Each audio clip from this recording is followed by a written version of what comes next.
Cập nhật tình hình cuộc xung đột ở Đông Âu. Cựu quan chức Anh nhận định thời tiết mùa đông ẩm ướt có lợi cho quân đội Nga. Tại sao như vậy?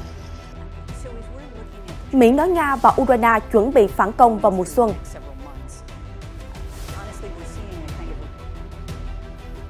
Đáng chú ý xuất hiện nguy cơ Mỹ ngừng viện trợ quân sự cho Ukraine. Có phải Belarus và Nga đang lên kế hoạch hợp nhất quân đội? Chảo lửa Trung Đông cũng đang sụp sôi, Thổ Nhĩ Kỳ tấn công trại tị nạn của người Kurd ở phía bắc Iraq. Pháp khẳng định sẵn sàng hỗ trợ Iraq nếu chủ quyền nước này bị đe dọa. Ở diễn biến khác, Mỹ, Nhật nghiên cứu chống tên lửa siêu thanh trước tiến bộ của Trung Quốc, Triều Tiên. Tất cả sẽ được gửi đến quý vị ngay sau đây.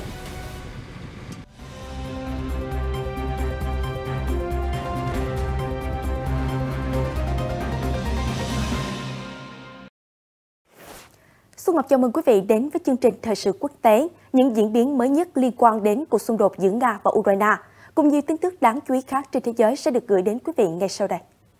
Sky News dẫn lời ông Philip Ingram, cựu sĩ quan an ninh và tình báo cấp cao của quân đội Anh nhận định, thời tiết ẩm ướt và lạnh giá ở Ukraine đang ảnh hưởng đến hoạt động quân sự ở tiền tuyến của cả Moscow và Kiev. Tuy nhiên, tình hình dường như đang có lợi cho Nga. Ông Ingram giải thích, thời tiết ẩm ướt giúp Nga tự vệ hiệu quả hơn trước các đòn phản công của Ukraine, nhất là ở mặt trận Bakhmut thuộc tỉnh Donetsk. Vị cựu quan chức nói, địa hình ở Bakhmut rất lầy lội, xe bọc thép bánh xích vốn được thiết kế có khả năng cơ động cao cũng hoạt động khá khó khăn.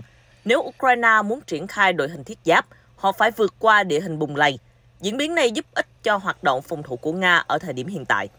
Rõ ràng là thời tiết sẽ là yếu tố quyết định khi nào các chiến dịch lớn tiếp theo sẽ bùng nổ. Theo Sky News, kể từ tháng 8, Bakhmut đã oằn mình với các cuộc tấn công dữ dội của lực lượng Nga.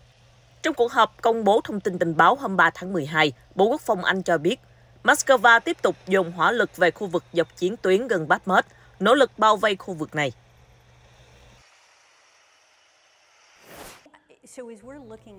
Theo NHK, mới đây lãnh đạo tình báo Mỹ Aruhan cho biết, giao tranh ở Ukraine có thể giảm dần qua mùa đông. Lực lượng Nga và Ukraine chuẩn bị phản công vào mùa xuân. Bà Hen xác nhận, các cuộc giao tranh chủ yếu đang diễn ra xung quanh Bakhmut, thành trì của quân đội Ukraine và các khu vực ở phía đông Donetsk. Nữ lãnh đạo tình báo nhận định, các hoạt động quân sự của Nga và Ukraine đã chậm lại sau khi lực lượng xứ Bạch Dương rút khỏi các khu vực phía tây vùng Kherson hồi tháng 11. Diễn biến trên có thể kéo dài trong những tháng tới. Bà Hen lưu ý thêm, thẳng thắn mà nói, có lẽ quân đội hai bên sẽ tìm cách tái trang bị, tiếp tế để chuẩn bị sẵn sàng cho các đòn đánh mới. Các cuộc phản công vào mùa xuân có thể bắt đầu vào tháng 3. Câu hỏi đặt ra là chúng sẽ diễn ra sao và ở khu vực nào? Nói về việc Nga đang thiếu vũ khí nghiêm trọng, bà Hen cho biết Moscow không có khả năng tự sản xuất những khí tài cần thiết, trong đó nhiều loại đạn tấn công chính xác đang bị cạn kiệt nhanh. Dù vậy, nữ lãnh đạo tình báo lưu ý, Nga có rất nhiều kho dự trữ vũ khí. Mỹ và đồng minh đang cẩn thận xem xét Moscow có bao nhiêu khí tài và được triển khai trong các cuộc xung đột như thế nào. Hiện Nga và Ukraine chưa đưa ra phản hồi nào liên quan đến đánh giá mới từ phía Mỹ.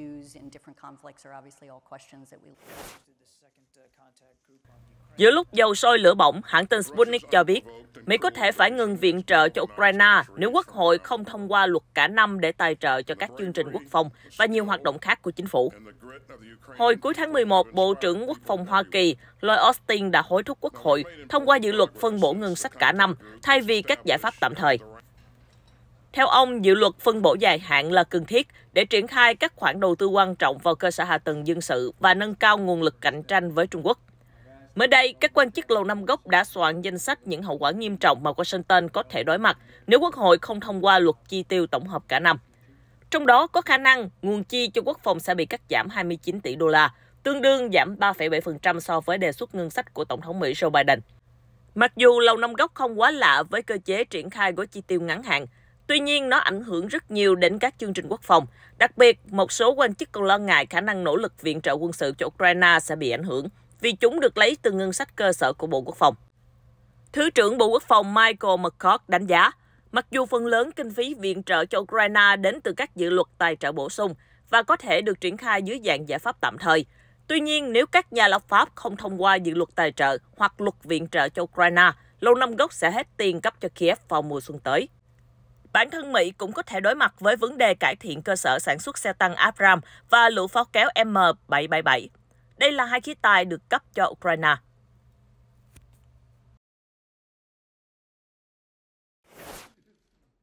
Ở diễn biến đáng chú ý, trong khuôn khổ chuyến thăm Minsk của Bộ trưởng Quốc phòng Nga Sergei Shoigu, Tổng thống Belarus Alexander Lukashenko cho biết, nước này và Moscow đang huấn luyện binh lính theo hướng quân đội hai nước, có thể chiến đấu như một lực lượng thống nhất, theo RT đưa tin. Cụ thể, ông Lukashenko nói, chúng tôi đang chuẩn bị xây dựng một lực lượng duy nhất, một quân đội duy nhất. Nhà lãnh đạo tiết lộ, các huấn luyện viên quân sự đang tiến hành nhiều hoạt động đào tạo chung. Đây là điều mà thế giới đều biết. Nga và Belarus không có ý định che giấu. Ông Lukashenko cũng khẳng định, cả Minsk và Moscow đều không muốn chiến tranh. Hai nước chỉ hợp tác để có thể đẩy lùi mọi hành vi gây hấn. Trong khi đó, trong cuộc gặp với người đồng cấp Belarus, Viktor Konin, Bộ trưởng Quốc phòng Nga Shoigu đã gọi Belarus là đối tác đáng tin cậy của Moscow. Ông nhấn mạnh, quan hệ chặt chẽ giữa hai nước đặc biệt quan trọng, giữa lúc đôi bên đối mặt với những áp lực chưa từng có từ phương Tây và một cuộc chiến ngầm chống lại Nga và Belarus đang diễn ra. Ông Shoigu ca ngợi Belarus vì quyết tâm chống lại đường lối thù địch của Mỹ và các đồng minh, đồng thời xác nhận các đơn vị quân đội của hai nước đã và đang cải thiện khả năng tương tác quân sự. Hồi tháng 10, Belarus đã tuyên bố triển khai một lực lượng chung với Nga trên lãnh thổ của mình, với lý do là đối phó căng thẳng an ninh. Khi đó, Bộ Quốc phòng Belarus cho biết tổng số quân Nga đồn trú ở nước này sẽ vào khoảng 9.000 người. Hôm 3 tháng 12, ông Shoigu và ông Konin đã ký một phiên bản sửa đổi Hiệp ước An ninh khu vực giữa hai chính phủ. Theo Reuters, hôm 4 tháng 12, Thủ tướng Đức Olaf Scholz đã nói rằng việc ngừng đối thoại hoàn toàn với Tổng thống Nga Vladimir Putin là một sai lầm nghiêm trọng. Thông điệp được ông Scholz đưa ra sau khi điện đàm với ông chủ Điện Kremlin vào hôm 2 tháng 12. Đôi bên đã thảo luận về chiến dịch quân sự đặc biệt của Nga ở Ukraine. Phát biểu tại lễ trao giải Marion Donhoff, Thủ tướng Đức nói, điều quan trọng là Tổng thống Pháp và tôi sẽ tiếp tục tìm kiếm khả năng đối thoại thêm lần nữa với Nga, với tư cách đại diện cho các nước G7 và là hai quốc gia thành viên NATO. Tuy nhiên, chúng tôi xác định sẽ không quá ảo tưởng về kết quả đạt được. Ông Scholz cho biết, ông đã trao đổi với ông Putin về các cuộc tấn công của Nga vào cơ sở hạ tầng năng lượng của Ukraine, đồng thời kêu gọi quân đội xứ Bạch Dương rút khỏi nước láng giềng. Tôi sẽ tiếp tục những nỗ lực như vậy, bất kể các cuộc đàm phán kéo dài bao lâu, Thủ tướng Đức nhấn mạnh.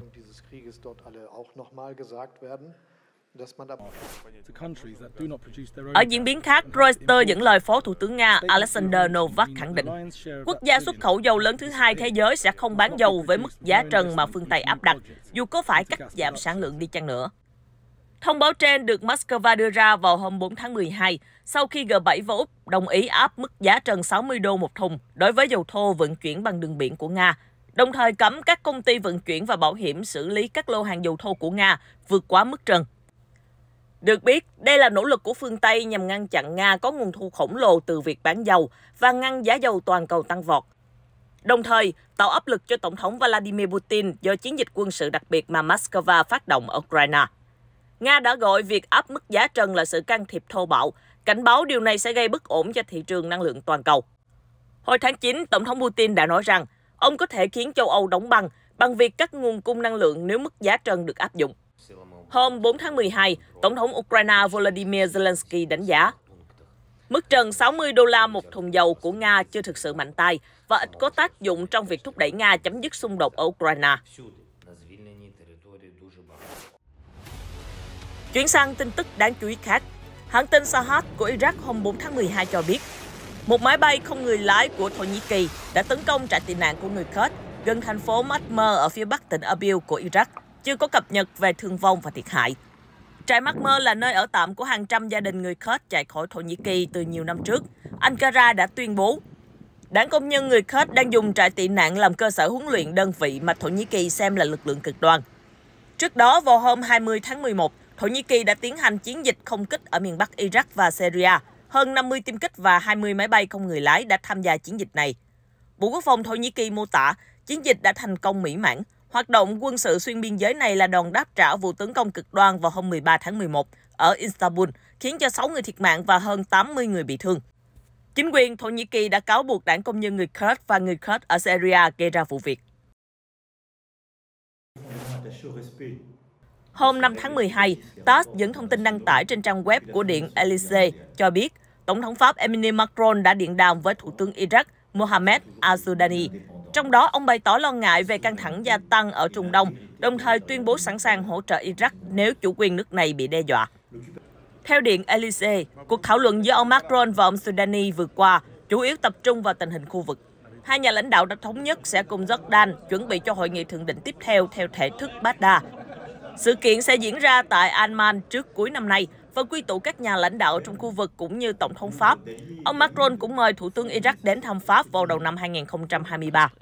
Hôm 4 tháng 12, Ngoại trưởng Pháp Catherine Colonna đã thảo luận với người đồng cấp Thổ Nhĩ Kỳ Mevlut Cavusoglu về chiến dịch quân sự của nước này ở miền Bắc Syria và Iraq. Trong đó, bà đã bày tỏ quan ngại sâu sắc về các cuộc không kích gần đây trong khu vực.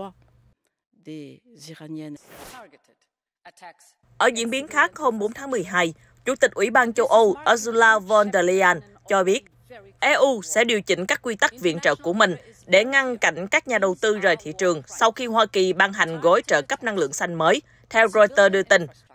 Cụ thể, bà Leyen nói, cạnh tranh là tốt, nhưng cạnh tranh phải dựa trên cơ sở tôn trọng và tạo ra sân chơi bình đẳng.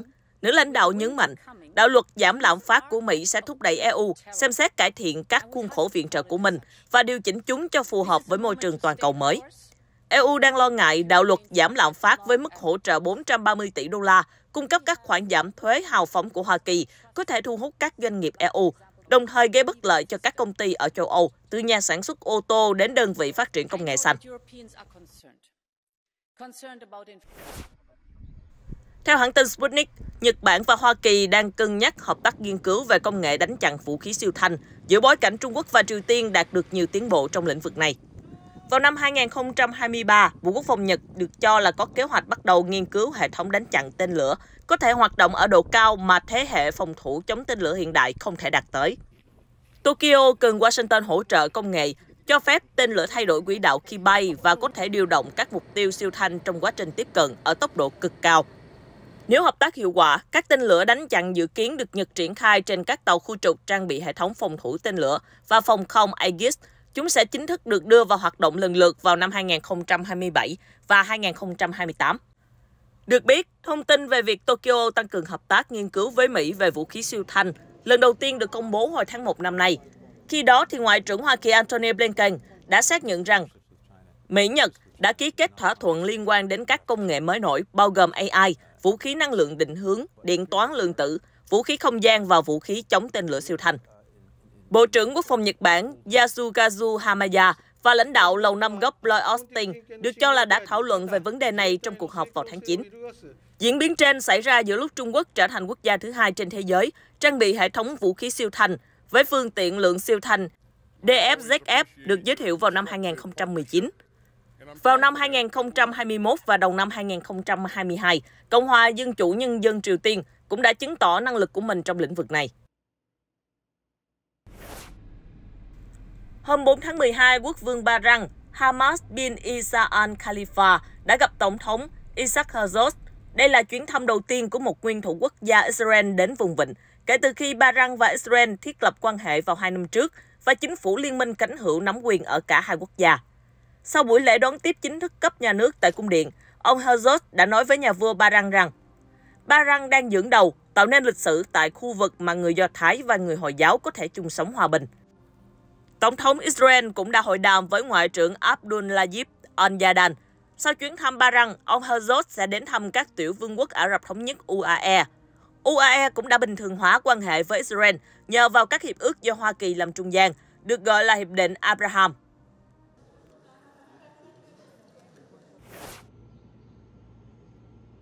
Tại Brazil, nhà cửa, cơ sở kinh doanh, tài sản của người dân thành phố São João Batista đã bị phá hủy nặng nề sau 3 ngày mưa lớn gây ra lũ lụt nghiêm trọng. Chia sẻ với Reuters, bà Keila da Silva buồn bã. Chúng tôi đã mất nhà, mất tất cả, đây là những gì còn lại. Lực lượng bảo vệ dân sự đã tuyên bố tình trạng khẩn cấp, chính quyền địa phương thành lập một ủy ban khủng hoảng để ứng phó tình hình. Bà Edileia Derala, một cư dân khác nói trong nước mắt. Có những người chịu thiệt hại nặng nề hơn. Ở phía bên kia đường, nhiều người già bị mắc kẹt và đang ngâm mình trong nước lũ. Được biết, thời điểm này trong năm, Brazil thường hứng chịu các trận lũ lớn gây ra thiệt hại kéo dài trong nhiều thập kỷ. Hồi tháng 2, có 94 người ở thị trấn núi Petropolis của Brazil thiệt mạng do các vụ lở đất sau mưa lớn. Trong khi đó, ở Hawaii, núi lửa Mauna Loa tiếp tục phun trào vào hôm 4 tháng 12. Dung nham đã tiến gần hơn đến các đường cao tốc huyết mạch của đảo lớn, theo Reuters đưa tin. Trước đó, vào hôm 2 tháng 2, Đài quan sát núi lửa Hawaii thuộc Cục Khảo sát Địa chất Hoa Kỳ USGS đã báo cáo mặt chính của dòng dung nham cách đại lộ Daniel K. Inouye 5,2 km và có thể tràn đến cung đường này trong một tuần. Tuy nhiên, theo USGS lưu ý, do không thể đoán trước hướng và tốc độ di chuyển của dòng dung nham, nên chưa thể ước tính chính xác khi nào dung nham chạy đến tuyến đại lộ Đông Tây huyết mạch. Các quan chức Hawaii cho biết, nếu đường cao tốc này bị cắt đứt, thì các phương tiện giao thông buộc phải di chuyển bằng các con đường ven biển. Như vậy, những tuyến đường này sẽ trở nên đông đúc hơn. Người dân sẽ mất thêm nhiều giờ để đi từ thành phố lớn nhất đảo lớn Hilo đến các địa điểm du lịch như Kona, trong khi chỉ mất 90 phút nếu lưu thông bằng con đường cao tốc Daniel K. Inouye. Núi lửa Mauna Loa, cao 4.169 m, nằm trên Thái Bình Dương. Đây là một phần của chuỗi núi lửa hình thành ở quần đảo Hawaii. Nó phun trào lần cuối vào năm 1984. Tin tức vừa rồi cũng đã khép lại bản tin ngày hôm nay. Cảm ơn quý vị đã quan tâm theo dõi. Xin chào và hẹn gặp lại trong các chương trình lần sau.